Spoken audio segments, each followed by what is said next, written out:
Today marks 2 weeks since a targeted shooting outside the Jewish Museum in Washington left a young couple dead and their families grieving. Sarah Milgrim and Yaron Lashinsky were two Israeli embassy employees killed in an act of terror as they left that museum on May 21st. Since that time, the attack on supporters of Israeli hostages in Boulder, Colorado has also put anti-Semitism back in the national spotlight.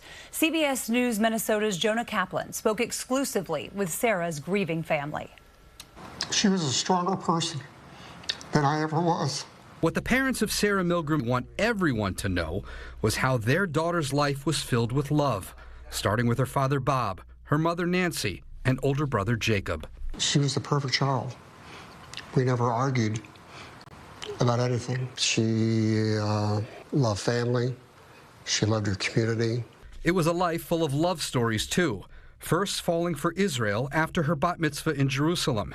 Sarah would tour Israel again in college, and then again as part of a program called Tech to Peace, a work-study program for Israelis and Palestinians. She's not a tech person.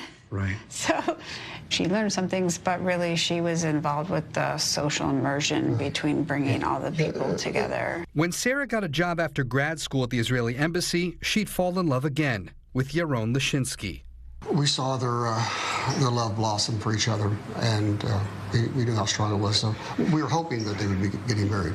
They were together on the night of May 21st, leaving a diplomatic event discussing how to get more aid into Gaza. There are people now that are calling the man who allegedly shot and killed your daughter a political prisoner, a hero,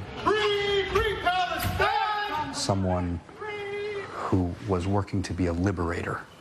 I don't know anything about those, but Sarah wasn't against the Palestinians. She wasn't against the people in Gaza. She was, in all her heart, working towards finding a way for everyone to live together peacefully. Milgrim's parents and brother shared with us that, of course, right now, they're in touch with Yaron Lashinsky's family in Israel, and they actually plan to visit there in the fall to meet the parents and to visit Yaron's grave. Wow. You know, Jonah, I remember right after the shooting happened, we were hearing a lot from her coworkers, and they talked about her spirit, her energy, the vibrant red hair that she has, and the positivity that surrounded her. Curious what you thought that stood out the most to you in regards to her family in keeping her memory alive. I think the important part for her family was to recognize kind of this moment in history, because unlike maybe, let's say, the Tree of Life shooting at Pittsburgh several years ago, this was not an isolated incident. And her parents really thought that this is a continuation of October 7th.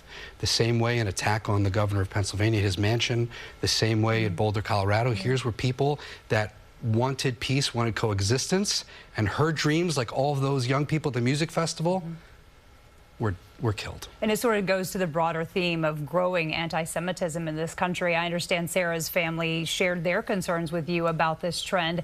Any plans for them to speak out publicly, do any kind of advocacy work, or try to get legislation passed on this front?